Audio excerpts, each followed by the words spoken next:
지난 시간 우리는 함께 난세의 시대를 들여다보았습니다. 위기가 영웅을 만든다는 말처럼 후한 말의 혼란 속에서 수많은 영웅들이 등장했습니다. 조조, 손권, 그리고 오늘 우리가 깊이 들여다볼 유비라는 인물 말입니다. 그런데 여러분, 이제 우리는 한 걸음 더 들어가 볼 차례입니다.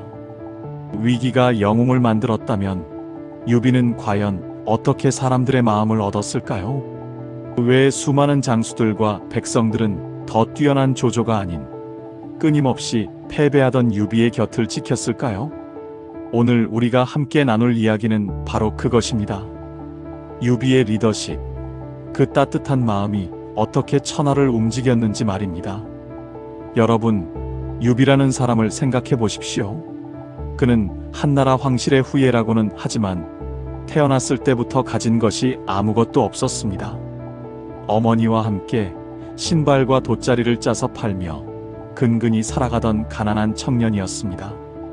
우리가 흔히 말하는 맨주먹으로 시작한 인생이었습니다. 생각해 보십시오. 우리 중 누가 이런 시작을 경험하지 않았습니까? 아무것도 가진 것 없이 그저 두 손으로 인생을 시작했던 우리의 젊은 시절 말입니다. 그리고 유비의 인생은 계속해서 실패의 연속이었습니다. 황건적의 난을 진압했지만 제대로 된 벼슬 하나 얻지 못했습니다. 간신히 얻은 현령자리도 내팽개치고 떠나야 했습니다.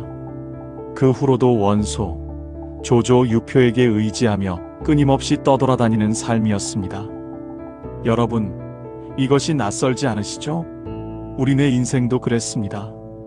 넘어지고 다시 일어서고 또 넘어지고 그렇게 굽이굽이 돌아가며 살아온 것이 우리의 인생 아니었습니까? 하지만 여기서 주목해야 할 점이 있습니다. 유비는 그 수많은 실패 속에서도 결코 사람을 잃지 않았다는 것입니다. 관우와 장비는 끝까지 곁을 지켰고 조자룡은 목숨을 걸고 그를 따랐습니다. 수많은 백성들은 유비가 패배할 때마다 가족과 재산을 버리고 그를 따라 나섰습니다. 도대체 왜 그랬을까요? 조조는 뛰어난 군사 전략가였고 시를 짓는 문학적 재능도 있었으며 인재를 알아보는 눈도 탁월했습니다. 능력으로만 따진다면 유비와는 비교가 되지 않을 정도였습니다. 그런데 왜 사람들은 조조의 뛰어난 능력이 아니라 유비의 눈물을 따랐을까요? 여기에 오늘 우리가 함께 깊이 들여다봐야 할 진실이 있습니다. 사람은 실력을 따르지 않습니다. 사람은 마음을 따릅니다. 유비의 리더십은 화려한 전략이나 뛰어난 지략으로 만들어진 것이 아니었습니다. 그것은 진심과 눈물, 그리고 사람을 향한 따뜻한 마음으로 빚어진 것이었습니다. 유비의 젊은 시절, 그에게는 두 명의 형제가 생겼습니다. 관우와 장비입니다. 도원결이 복숭아꽃이 피어있는 과수원에서 세 사람은 하늘에 맹세했습니다. 같은 날 태어나지는 못했지만 같은 날 죽기를 원하노라고 말입니다. 여러분, 젊은 시절에 맺은 우정을 생각해 보십시오. 우리도 평생 함께 하자고 손을 맞잡았던 친구들이 있었을 것입니다. 그런데 세월이 흐르면서 그 약속을 끝까지 지킨 사람이 과연 몇이나 됩니까? 대부분의 우정은 시간이 지나면서 옅어집니다. 그런데 유비와 관우, 장비의 관계는 달랐습니다. 그들의 의리는 세월이 지날수록, 고난이 거듭될수록 오히려 더 단단해졌습니다. 유비가 여포에게 패해서 조조에게 의탁할 때도, 원소에게 몸을 맡겼을 때도, 형주로 피난을 갔을 때도 그들은 언제나 유비의 곁에 있었습니다. 아무리 어려운 순간에도 유비를 버리지 않았습니다. 왜 그랬을까요? 바로 유비가 그들을 진심으로 형제처럼 대했기 때문입니다. 유비는 관우와 장비를 부하로 대하지 않았습니다. 한자리에서 잠을 자고 한 상에서 밥을 먹으며 진정한 형제로서 대했습니다. 여러분, 이것이 바로 유비 리더십의 첫 번째 비밀입니다. 그는 사람을 수단으로 보지 않았습니다. 사람을 귀하게, 한 명 한 명을 소중한 존재로 대했습니다. 나이가 들수록 우리는 깨닫게 됩니다. 인생에서 가장 소중한 것은 돈도, 명예도, 권력도 아니라는 것을 말입니다. 진심으로 나를 아껴주고 어려울 때 곁을 지켜주는 단 한 사람의 친구, 그것이 진짜 재산이라는 것을 말입니다. 유비는 그것을 알고 있었습니다. 조조가 형주를 공격해왔을 때의 일입니다. 유비가 떠나려 하자 형주의 백성 수만 명이 그를 따라 나섰습니다. 가족을 이끌고 노인을 모시고 어린아이를 업고 재산도 집도 다 버리고 유비를 따라 피난길에 올랐습니다. 여러분, 상상이 되십니까? 전쟁터에서 도망치는데 수만 명의 백성들과 함께 움직인다는 것이 어떤 의미인지 말입니다. 군대의 행군 속도는 당연히 느려질 수밖에 없었습니다. 조조의 기병대가 금방이라도 뒤를 따라올 판이었습니다. 그때 장수들이 유비에게 간언했습니다. 주공이시여, 이렇게 가다가는 조조의 군대에게 따라잡히고 맙니다. 백성들을 버리고 우리만 먼저 가십시오. 합리적인 조언이었습니다. 전략적으로도 옳은 판단이었습니다. 그런데 유비는 고개를 저었습니다. 나를 따라온 백성들을 어찌 버릴 수 있겠는가? 대업을 이루는 것은 백성들과 함께하는 것이다. 여러분, 이 말의 무게를 느끼십니까? 유비는 자신의 목숨보다 백성들과의 약속을 더 소중하게 여겼습니다. 그는 리더로서 성공하는 것보다 인간으로서의 도리를 지키는 것을 선택했습니다. 결국 조조의 기병대가 뒤쫓아왔고 유비는 처참한 패배를 당했습니다. 전략적으로는 완전한 실패였습니다.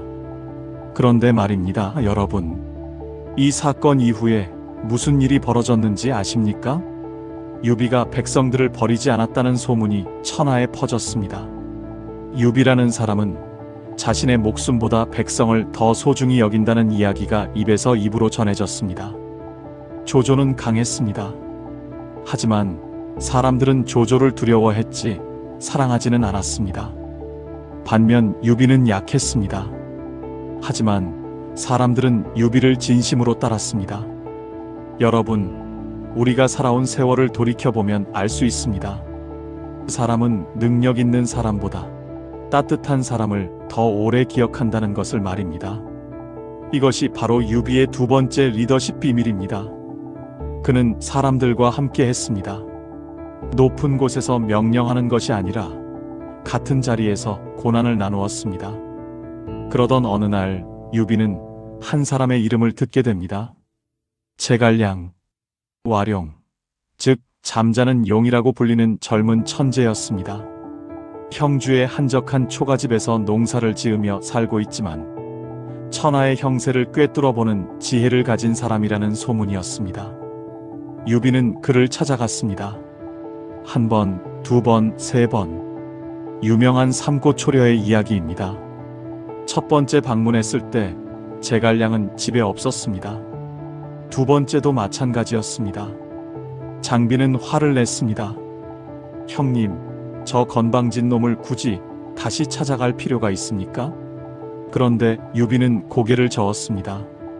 그리고 세 번째 찾아갔습니다. 세 번째 방문했을 때 제갈량은 낮잠을 자고 있었습니다. 유비는 그가 깰 때까지 문 밖에서 조용히 기다렸습니다. 한겨울의 추운 날씨에 유비는 몇 시간을 그렇게 서서 기다렸습니다. 여러분, 이것이 무엇을 의미하는지 아십니까? 유비는 그때 이미 40대 후반의 나이였습니다. 한나라 황실의 후예라는 명분도 있었고 제갈량보다는 나이도 많고 지위도 있었습니다. 그런 사람이 20대의 무명 청년을 3번이나 찾아가고 낮잠 자는 것을 몇 시간씩 기다렸다는 것입니다. 이것은 단순한 예의가 아니었습니다. 이것은 유비의 겸손이었고 사람을 향한 그의 진정성이었습니다. 제갈량은 그 진정성을 읽었습니다. 유비가 자신을 단순히 쓸모있는 도구로 보는 것이 아니라 진심으로 존중하고 있다는 것을 느꼈습니다. 그래서 제갈량은 마음을 열었습니다. 그리고 유비에게 천하삼분지계를 제시했습니다. 여러분, 여기서 우리가 주목해야 할 것이 있습니다. 제갈량은 왜 유비를 선택했을까요? 조조에게 갔다면 더 큰 권력을, 손권에게 갔다면 더 안정적인 기반을 얻을 수 있었을 것입니다. 그런데 제갈량은 가장 약하고 가장 기반이 없는 유비를 선택했습니다. 제갈량은 유비에게서 다른 영웅들에게서 볼 수 없었던 무언가를 보았기 때문입니다. 그것은 바로 사람을 향한 진심이었습니다. 제갈량은 천재였습니다. 그는 꿰뚫어 보았습니다. 조조는 강하지만 사람들의 마음을 얻지 못했고, 손권은 안정적이지만 대의를 이룰 인물이 아니라는 것을 말입니다. 반면 유비는 비록 약하지만 사람들의 진정한 신뢰를 얻고 있었습니다. 그리고 제갈량은 알았습니다. 결국 천하는 무력이 아니라 민심으로 얻어진다는 것을 말입니다. 유비는 제갈량을 얻기 위해 뛰어난 조건을 제시하지 않았습니다. 대신 그는 자신의 진심을 보여주었습니다. 3번의 방문을 통해 자신이 얼마나 사람을 소중히 여기는지를 보여주었습니다. 그리고 그 진심이 천하의 천재, 제갈량의 마음을 움직인 것입니다. 제갈량을 얻은 후 유비의 인생은 달라지기 시작했습니다. 적벽대전에서 조조의 대군을 물리쳤고 형주를 차지했으며 마침내 익주를 손에 넣었습니다. 50이 넘은 나이에 유비는 마침내 자신의 나라를 세우게 된 것입니다. 그리고 유비는 황제의 자리에 올랐습니다. 집신 장수의 아들로 태어나 평생을 떠돌아다니던 사람이 마침내 황제가 된 것입니다. 그런데 더 놀라운 것은 유비가 황제가 된 후에도 여전히 변하지 않았다는 점입니다. 많은 사람들이 권력을 얻으면 변합니다. 높은 자리에 오르면 옛날의 겸손함을 잊어버리고 교만해집니다. 그런데 유비는 달랐습니다. 황제가 된 후에도 그는 여전히 신하들을 형제처럼 대했고 백성들을 자식처럼 아꼈습니다. 하지만 여러분, 유비의 이야기에도 그림자가 있습니다. 관우가 죽었습니다. 형주를 지키던 관우가 손권의 군대에게 패해서 죽임을 당한 것입니다. 젊은 시절부터 함께했던, 도원에서 의형제를 맺었던 그 관우가 말입니다. 유비는 그 소식을 듣고 통곡했습니다. 며칠을 밤낮으로 울었습니다. 그리고 유비는 결심했습니다. 관우의 원수를 갚겠다고 말입니다. 제갈량이 말렸습니다. 폐하, 지금은 때가 아닙니다. 조비가 위나라를 세우고 천하를 노리고 있습니다. 이럴 때 손권과 싸운다면 결국 조비만 이롭게 할 뿐입니다.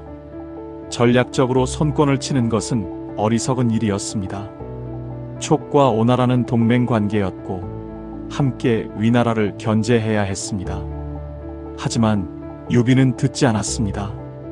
관우는 나의 형제였소. 형제의 원수를 갚지 않는다면 내가 무슨 낯으로 세상을 살겠소? 그리고 유비는 대군을 이끌고 오나라를 쳤습니다. 일흥대전이었습니다. 여러분, 이 전쟁은 유비에게 치명적인 실패였습니다. 총나라 군대는 대패했고 유비는 간신히 목숨만 건져 백제성으로 도망쳤습니다. 그리고 유비는 그곳에서 병이 들었습니다. 관우를 잃은 슬픔, 대패한 절망감, 모든 것이 한꺼번에 무너져 내렸습니다. 유비는 제갈량을 불렀습니다. 그리고 그의 손을 잡으며 말했습니다. 승상, 내 아들 아두가 황제의 그릇이 된다면 도와주고 만약 그렇지 못하다면 자네가 황제가 되시오. 여러분, 이 말의 무게를 느끼십니까? 유비는 죽음을 앞두고 자신의 아들보다 제갈량을 더 믿었습니다. 아니, 정확히 말하면 나라의 미래가 자신의 혈통보다 더 중요하다고 생각한 것입니다. 제갈량은 눈물을 흘리며 대답했습니다. 신이 죽는 날까지 충성을 다하겠습니다. 그리고 유비는 그렇게 세상을 떠났습니다. 63세의 나이였습니다. 여러분, 우리는 이제 유비의 일생을 함께 돌아보았습니다. 유비의 인생은 화려하지 않았습니다. 끊임없는 실패와 좌절의 연속이었습니다. 그런데도 우리는 왜 유비를 기억할까요? 왜 2000년이 지난 지금도 유비의 이야기에 감동할까요? 그것은 바로 유비가 보여준 리더십의 본질 때문입니다. 유비는 우리에게 가르쳐 주었습니다. 진정한 리더십은 능력이나 재주에 있는 것이 아니라 사람을 향한 진심에 있다는 것을 말입니다. 조조는 유비보다 훨씬 뛰어났습니다. 하지만 사람들은 조조를 두려워했지 진심으로 따르지는 않았습니다. 반면 유비는 특별한 재능이 없었습니다. 하지만 사람들은 유비를 진심으로 사랑했습니다. 왜냐하면 유비가 그들을 진심으로 사랑했기 때문입니다. 일흥대전은 유비의 큰 실패였습니다. 감정에 치우쳐서 전략을 무시했고 그 결과 나라를 위태롭게 만들었습니다. 하지만 여러분, 바로 그 점 때문에 유비는 더욱 인간적입니다. 유비는 완벽한 성인이 아니었습니다. 형제를 잃고 슬퍼하고 복수를 하고 싶어하고 때로는 감정에 휩쓸리는 평범한 인간이었습니다. 유비의 위대함은 완벽해서가 아니라 인간적이면서도 끝까지 사람을 소중히 여겼다는 데 있습니다. 여러분, 우리가 오늘 유비의 이야기를 통해 배운 것은 무엇입니까? 첫째, 진정한 리더십은 능력이 아니라 진심에서 나온다는 것입니다. 둘째, 사람과의 관계가 가장 큰 자산이라는 것입니다. 유비는 가진 것이 없었습니다. 하지만 그에게는 관우, 장비, 제갈량, 조자룡 같은 사람들이 있었습니다. 셋째, 의리와 신뢰는 세월이 지나도 변하지 않는다는 것입니다. 넷째, 겸손함이 진정한 힘이라는 것입니다. 삼고초려는 단순한 예의가 아니라 유비의 겸손함이 만들어낸 기적이었습니다. 그리고 마지막으로 완벽하지 않아도 괜찮다는 것입니다. 유비도 실수했고 실패했습니다. 하지만 그 인간적인 모습이 오히려 사람들에게 더 큰 감동을 주었습니다. 여러분, 우리가 살아온 인생을 돌아보십시오. 우리도 유비처럼 살아왔습니다. 완벽하지 않았고, 때로는 실패했고, 넘어지기도 했습니다. 하지만 우리는 포기하지 않았습니다. 가족을 위해, 친구를 위해, 이웃을 위해 묵묵히 걸어왔습니다. 바로 그것이 유비의 리더십입니다. 그리고 바로 그것이 우리가 살아온 인생의 가치입니다. 진짜 중요한 것은 얼마나 많은 사람들이 당신을 진심으로 따르는가, 얼마나 많은 사람들이 당신과 함께하고 싶어 하는가입니다. 오늘날 우리 사회를 보십시오. 모두들 성공하려고 애씁니다. 더 많이 벌고 더 높이 올라가려고 합니다. 하지만 그렇게 해서 얻은 성공이 과연 행복을 가져다 줄까요? 유비가 우리에게 가르쳐 주는 것은 바로 이것입니다. 진정한 성공은 혼자 이루는 것이 아니라 함께 이루는 것이라는 점입니다. 그러니 사람을 소중히 여기십시오. 주변의 사람들에게 따뜻한 말 한마디를 건네십시오. 어려운 사람이 있으면 손을 내밀어 주십시오. 그것이 바로 유비가 평생 실천한 리더십이고 우리가 배워야 할 인생의 지혜입니다. 여러분, 이제 우리의 이야기를 마칩니다. 유비는 말했습니다. 작은 악이라도 하지 말고 작은 선이라도 행하라. 거창한 말이 아닙니다. 우리 모두가 일상에서 실천할 수 있는 간단한 원칙입니다. 오늘 집에 돌아가시면 가족에게 따뜻한 말을 건네십시오. 오랜만에 연락이 끊긴 친구에게 전화를 해보십시오. 실력과 재주보다 마음을 소중히 여기며 살아온 우리의 삶이 바로 유비의 리더십을 증명하고 있습니다. 그것은 바로 따뜻한 마음과 진심으로 사람을 대하는 태도입니다. 유비는 그것을 평생 지켰고, 그래서 2000년이 지난 지금도 우리는 그를 기억합니다. 여러분도 그렇게 기억될 것입니다. 여러분이 베푼 따뜻함을, 여러분이 나눈 진심을, 여러분과 함께 했던 사람들은 평생 잊지 않을 것입니다. 오늘 이 시간 유비의 이야기를 통해 우리는 다시 한번 깨닫습니다. 그 사람이 가장 소중하다는 것을, 진심이 가장 큰 힘이라는 것을, 의리가 세상을 움직인다는 것을 말입니다. 여러분의 남은 인생도 유비처럼 살아가시기를 바랍니다. 능력을 자랑하기보다는 마음을 나누고, 성공을 쫓기보다는 관계를 소중히 여기며, 혼자 앞서가기보다는 함께 걸어가는 삶을 말입니다. 유비가 그랬듯이 우리도 그렇게 살아갑시다. 다음 시간에는 또 다른 영웅의 이야기로 찾아뵙겠습니다. 여러분, 건강하시고 항상 주변 사람들과 따뜻한 마음을 나누시기를 바랍니다. 감사합니다.